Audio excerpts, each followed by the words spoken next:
Thanks for joining. This is part one of a three-part series around analyzing operator performance with the Shaleforce production history dataset. One of the great things about this dataset and its underlying technology is how it easily enables advanced analytics. So what we're going to do in part one here is just focus on how can we analyze operator performance using nothing more than out-of-the-box fields and formulas. And realize the techniques described in this series are going to help you when you start to implement your own analytic use cases. So one of the things that we've done is we have a workspace in the Shaleforce portal called Customer Templates. And if you want to walk through and follow along, you can click on this report here called Operator Performance Part 1, and then go ahead and immediately save a copy of this report.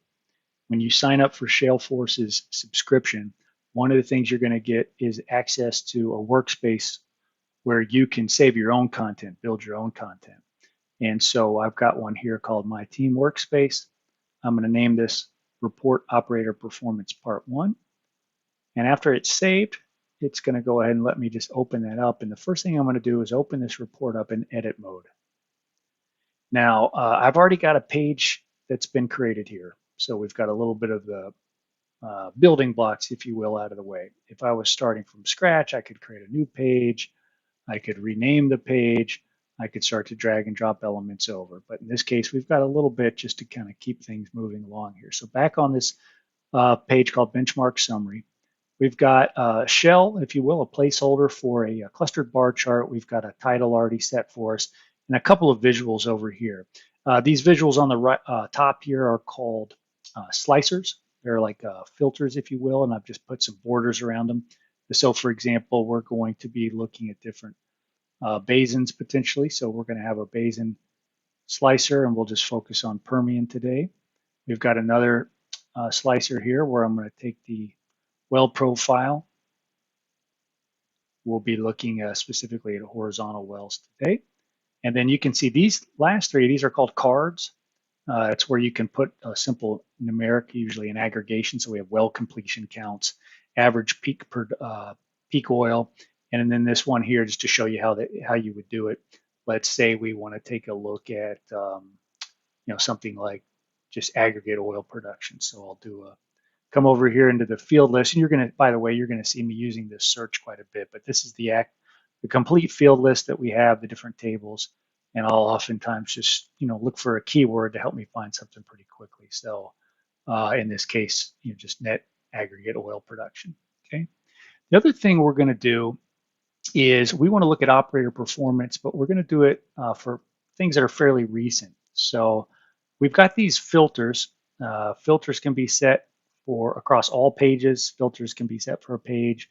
If you have a visual selected, you can also have visual filters. I'm going to set one here for all pages. Now I've already done one where we're just looking at a couple of basins. So in other words, this is going to filter the basins that we see, and then this slicer will give us a additional set of filtering. But I'm going to go ahead and look at recently completed wells. So I'm looking for a field here called well completion date. I'm going to add this to the filter that's set for all pages. And I'm going to set this to advanced so that we can just look for things that are on or after the first of the year back in 2018. Okay.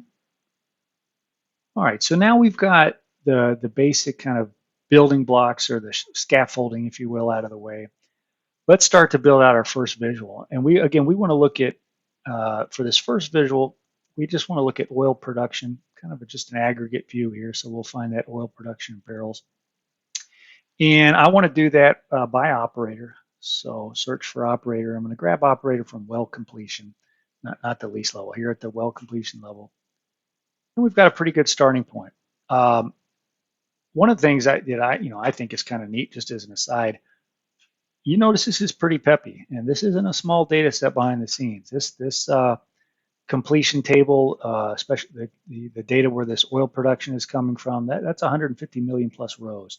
But one of the great things about this technology, everything is very fast, very performant. So this looks good, although I will say we're also looking at quite a few operators. Even with all the filters we've set, there's a number of players in here. So just to keep things a little bit more tidy, we're going to say that we just want to look at maybe the top 25 operators. So one of the things we'll do, got the filter, or I'm sorry, I've got the visual selected. If you don't have it selected, you just come over here and just click on it. And then that's going to enable me to set visual level filters. So in this case, I'm going to say, hey, for operators, I just want to see the top 25 operators by what? Well, I'm going to go back to just oil production. So the biggest ones. I want to see the top 25 biggest players and just apply that filter. And so now, if we look at the list, it's a little bit more compact. So one of the things interesting, we can already see a couple of things. Let's biggie size this chart again. We can see the biggest player in this space is Pioneer with about 657 million, and we can kind of just follow that along. Let's add a few more elements to the report. One of the ways we can do that is to use something called tooltips. So let's say I wanted to see peak oil, and of course I could add that into the axes, but there's quite a bit of different scale. That's not so useful. I could also add it to as a tooltip. So I'm going to do that here, and I'll change that to average. What's their average peak oil for all the wells?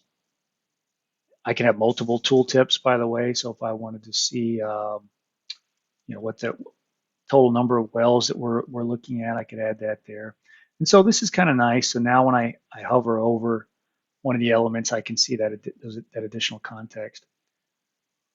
One of the things that we'll do though here is, let's say we want to see that average peak production as a color. We want to kind of see the top players not only by output, but also by average peak oil. So the way I'm going to do that, I'm going to come over here with the chart highlighted, I'm going to go to bars, and I'm going to overwrite the color scheme. I'm going to click this function editor. And what it's going to allow me to do is I'm going to define a gradient based on production peak oil, and we'll look at it from an average perspective. And then we've got the min and max range, and I'll go ahead and just make that min max range a little bit more explicit by setting a low value that's actually going to be white. And this is pretty cool. Now we can see that among our 25 top operators, we've got average peak oil that ranges anywhere from 21 to about 47K, and we can immediately see some of the top players in that space. EOG, we can see Devon, we can see Oxy, etc. So that's kind of interesting. But let's do this. Let's add another chart now. This time maybe a line chart. And we'll put this on the bottom left-hand side. Maybe kind of about the same size as the other one. Move it up a little bit. And here we're going to look at a metric called oil production per lateral length. What this is going to basically do is allow me to look at oil production as a factor of number of feet that we drilled, lateral length drilled. So we've got this measure here called oil production per 1,000 feet of lateral length. We're going to look at that along an axis of something called production month.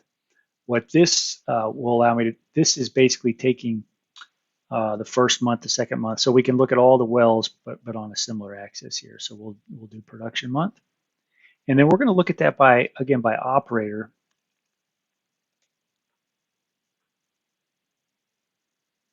Now this is a little bit busy here, so we're going to do a couple things to clean this up. Even if we look at this biggie size, it's interesting, right? There's some interesting players there, but one of the things we'll do is, first of all, we're going to also filter this to the top 25 operators. And actually, in this case, let's restrict it to the top 10, just because quite a few more plot points that we're dealing with here.